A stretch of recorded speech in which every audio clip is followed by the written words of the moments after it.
Hello all, just doing a real quick video on the 15-gallon 8-micron Olympian high density can liner / trash bag, and it does come in a pack of 1,000.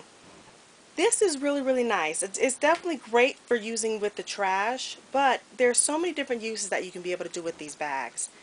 And for example, I just wanted to show you one of the different uses, such as for laundry, such as if you have a college kid who's going off, you can be able to give them one of the bags, and you have, because remember again, it's a pack of 1,000.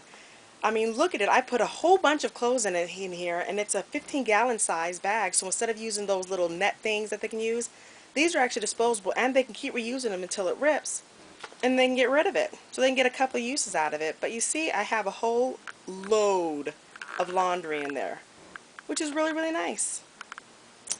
Just another point of view. Thank you so much for watching.